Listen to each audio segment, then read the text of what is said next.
Trying to show cleavage. Right. I'm like, I'm trying to show everything. Got everything. You trying to grab the sales up? Right. Yeah, it ain't no joke. Especially when you're doing entrepreneurship. Oh, yeah. I mean, what's been the hardest part about it?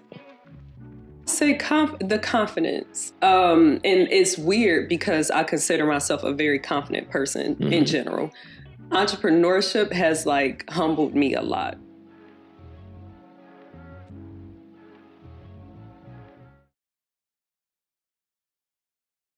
So we're talking about entrepreneurship, and it is a journey. You've been an entrepreneur for how many years? That's a tricky question. So I started off blogging, which is, it got my feet wet in entrepreneurship probably in 2011, maybe 2009, like when I launched my YouTube channel. And then, so that was kind of like a pseudo or freelancer entrepreneurship. So I would say hardcore, like serious, was like 5 years ago with Blank Wardrobe. What's been the hardest part about it? Oh gosh, I think I would say the confidence. And it's weird because I consider myself a very confident person in general. Entrepreneurship has like humbled me a lot. And it's made me have to confront certain things that like I didn't even know existed within me. And it's made me a better person, I would say. But I would say it's definitely put up a mirror and made me kind of see myself in a different light. I don't think people always think about how confidence and entrepreneurship go together. People probably equate anybody who's an entrepreneur to just being automatically confident because you're stepping out there doing your own thing. But, you know, I'm an entrepreneur too. There's a lot of ups and downs with that. You know, 1 month you can make $1, next month you can make 100, you can make 1,000, 10,000, whatever. It's like a roller coaster. It can be. And for the most part, you talk to anybody, it's a roller coaster. I was having a conversation with somebody who I've seen her grow her business for the last 10 years. And I've been involved in a little bit just on the sidelines and personally with her and her business. And she's like big, like she's in Nordstrom, all these different things. And I was talking to her, I was like, oh my God, like when is it just going to be like comfortable? Like, or when are you not going to just like have moments of like, I want to quit. Yeah. Right. And she's like, oh, it will never go away. And I was like, she was like, you gotta get comfortable with it. She was like, just this week, I was like, why am I doing this? And she's successful. How close have you came to quitting?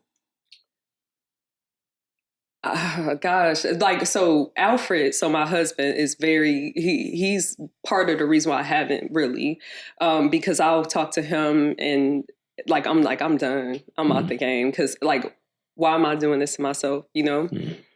He's like, you can't. You can't. This is what you're made for this. Like you can't do it. You too far in. So I've come close, but outside of him, also God. God probably even more so than Alfred. I like, not to go through all the conversations, obviously, but like I'll be sitting there like, God, what? Like I can literally come home and watch The Housewives. I could do that and not think about nothing else. Like I'm tired. And then something will happen big with Blank and it's like, it's like, I'm happy. Like, thank you. But then it's like, golly, the size, like, so I can't. Was it like a certain moment that led you sometime, like a certain customer, a certain month? Like, what was the situation where you're like, you know what, I might be done? I feel so, because I don't want to sound negative, but it's just moments throughout the journey. It's not one moment. It's several. I've been on the verge of quitting Blank several times through the 5 years. Yeah. No, I appreciate you being real because, you know, as a confidence expert, confidence coach, I work with people all the time on not quitting on themselves in various aspects of their life. So you're helping a lot of people just with being authentic and transparent. I will say for me, you know, our entrepreneurship journeys are very different too, because I'm a service-based business. So when it comes to products, it's a whole different ball game as far as like inventory and, you know, product sales. I mean, just customer feedback. Now, of course, I get customer feedback too, but it is different, you know. Yeah. I mean, I've had people who, because something didn't fit them right, get mad at the clothes. And so then they are negative to the company. Now the whole company is trash because they couldn't fit into an item. That has happened in the last week and a half. Oh, wow. So yeah. It's part of it. It's part of the, like, especially if you're product based, you're going to have that. Because, you know, like what we talk about with confidence and style. Mm-hmm.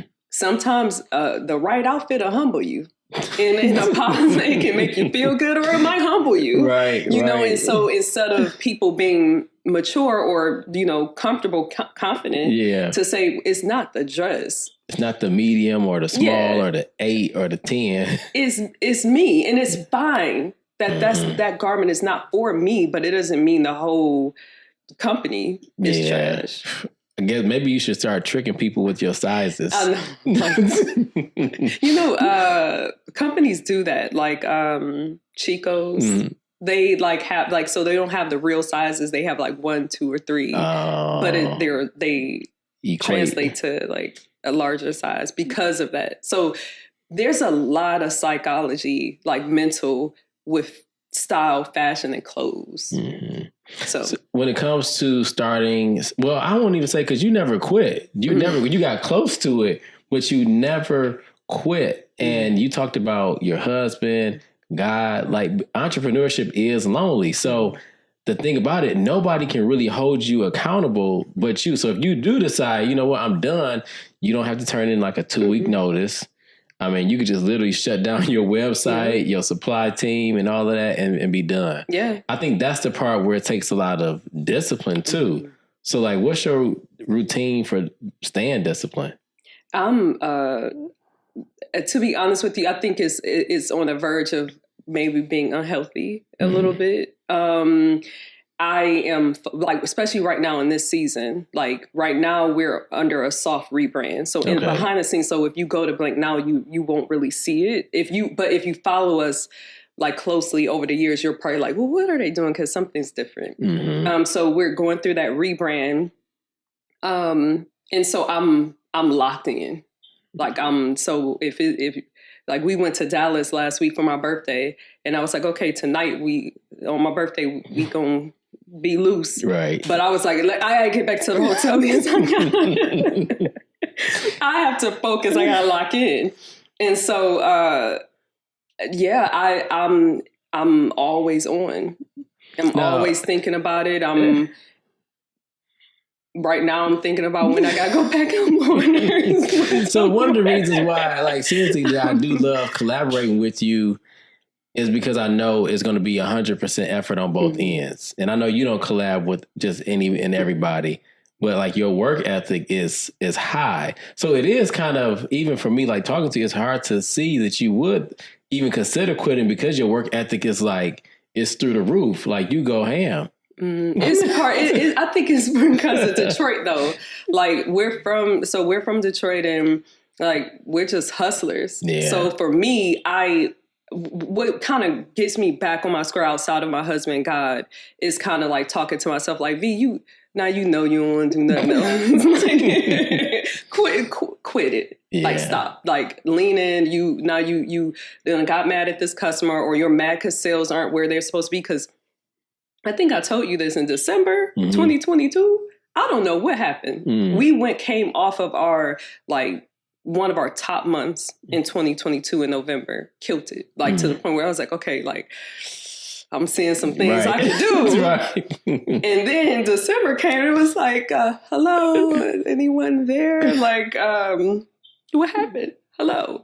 And that, like I said, that kind of ebb and flow, it can rock you, especially if it happens at certain moments. So for me, I have to like check in with me and say, are you responding to, like, is this like something that you don't really want to do, or are you responding to a circumstance?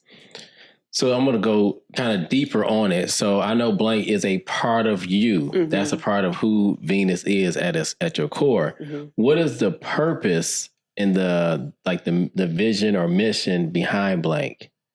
I'm a girl's girl. I love women. Like I love being around powerful women, confident women. Like genuinely, I get off on that. Like Yeah. I literally it's something to see a woman like really lean into her passion and what she wants to do, and like she owns it. Like thinking about someone that everyone knows, Rihanna. Right. Oh, like I like her. I'm just like, yes, that they're quintessential blank woman. Like don't care about what people think. Might have moments, very transparent when she's not feeling the best, but will still lean in and get it done. So for me, blank represents that. That's kind of like why we do like blank woman, or we kind of have subtle hints of like confidence and quotes and things like that to build women up and to really have them check in with themselves and their confidence and being secure and going after what they always wanted to do in this life. So I'm still stuck on that you thought about quitting because, seriously, because in the front scene, you are still always consistent, especially because, we chop it up. Like you've dedicated a lot of your energy to Blank Wardrobe and that social media presence and not necessarily iamvmil. So you've been very, very consistent too. Is that not accurate? Yeah. I feel like this is the most consistent I've seen you in ever. Because it's bigger than me. Like seriously. Like I'm congratulating you. You know what I'm saying? Like consistent. Okay. Yeah. Like every time I open up my social media, I'm like, dang, another sale or another drop, different looks. What goes into all of that?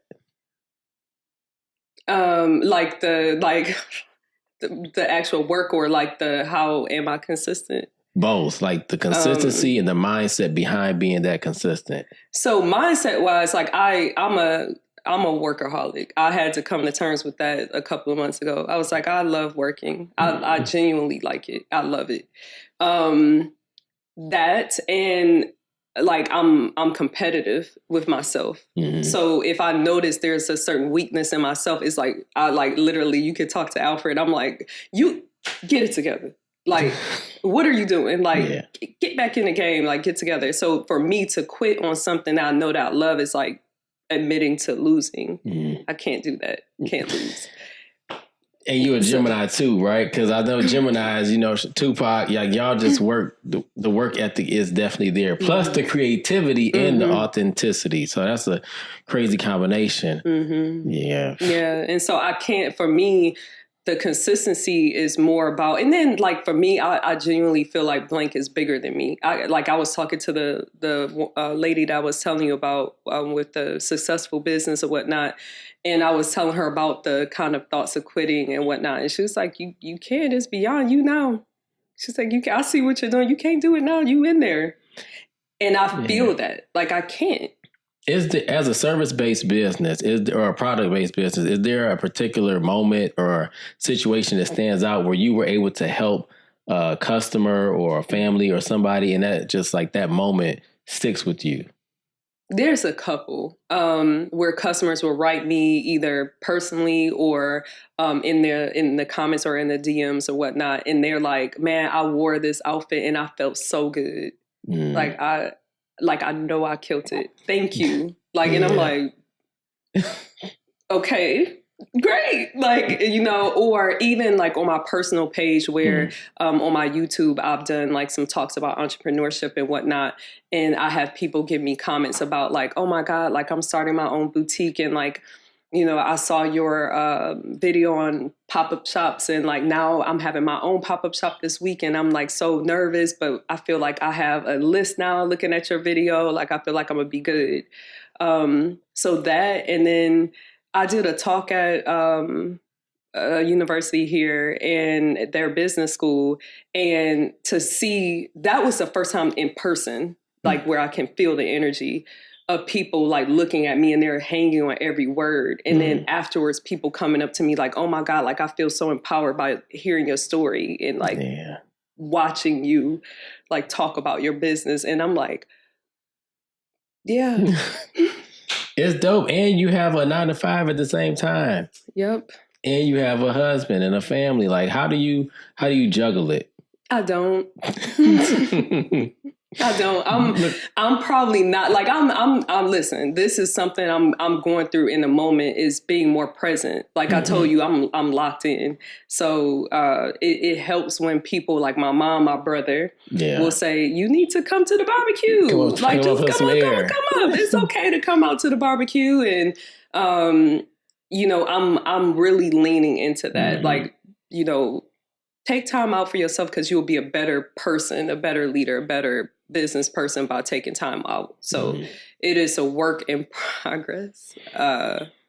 So what would you say, I guess we kind of wrap things up, but what would you say to the person who is struggling with the consistency? Because I think your problem, it sounds like, is having balance for more self. Mm-hmm. A lot of people have the problem of they don't have that type of work ethic. So like, how would you speak to somebody who is trying to stay as consistent as you have over these, past number of years, or even get out, have a 9-to-5, or if they're just a strict entrepreneur, but they can't be as consistent? Where would you say they should start? The why, like, why are you doing it? Like for me, my why, it has literally has nothing to do with me. Like my why is about my future children. If that's my journey, my parents, my brother, my husband. So that's what gets me up in the morning, is I know I have to do this thing because of them. And then also the people that I mentioned before, the people are watching me, and for whatever reason, they're inspired. Like even at my 9-to-5, being a leader there, I can't stop. Yeah. So you got to get to your why. Like, and my why is about other people feeling good or getting inspired by what I do, I guess. Yeah, because I remember a couple of years ago, I asked you, I was like, I don't know if you remember, we were driving to, I think, Hattie B's, and I'm like, are you going to open it up for men or just different? And you were like, kind of like respectfully, no, like this is where we going.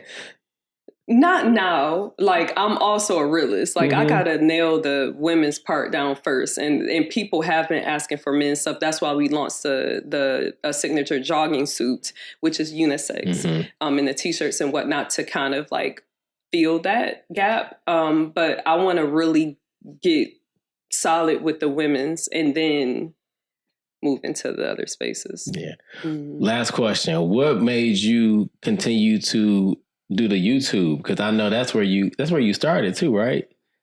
And then you double down on it now. Kind of, child. on the YouTube shorts, yeah. I actually, so Alfred and I my husband, were talking about this. It's a hobby, and I realize, and this might sound sad, I don't have any hobbies I haven't tapped back into my hobbies, and YouTube is a hobby for me. When I started it, that's what it was, when I was in grad school, before it was really popular, and I was into makeup, and I was just like, okay, like, let me record, and it was fun to me. Like I enjoyed researching like how to edit and like the camera equipment and like being a creative director. Like I thoroughly enjoy that as a hobby. And so for me now, I'm like, okay, like, let's get back into this as a hobby. So it helps you balance it all out. It does. Yeah. It's still connected. So I still I don't feel guilty when I'm not, you know what I'm saying? But it's a hobby. Yeah, V, I appreciate you. One, just like our friendship, collaboration. I asked you to do this. You got the dope podcast studio / crib already set up. That's all. That's Mr. Austin. That's Alfred Austin. I don't have nothing to do with me. Shout out to Alfred. Yes. And then just the preparation and thoughtfulness that you put into everything you do. And Alfred, like we spent probably about an hour or more just like talking about the specifics. So like your work ethic, his work ethic, creativity. I mean, it's a dope combination. So yeah, I appreciate you. You know, we go way back. Right. Carol, your wife, that's my girl. Okay. Connected through that. Right. And now we have our friendship through work, which is and then also just in general coming from the same area and just that mutual understanding. So likewise. Yeah, 7 Mile and Woodward, 7 Mile and John R. Child, look, and you already know. It's some rough places, It man. is a rough place, yeah. All right, y'all. Well, we done wrapped up another dope episode of the Peace and Prosperity Podcast. So make sure you like, share, subscribe, and follow Venus on all platforms too. Peace.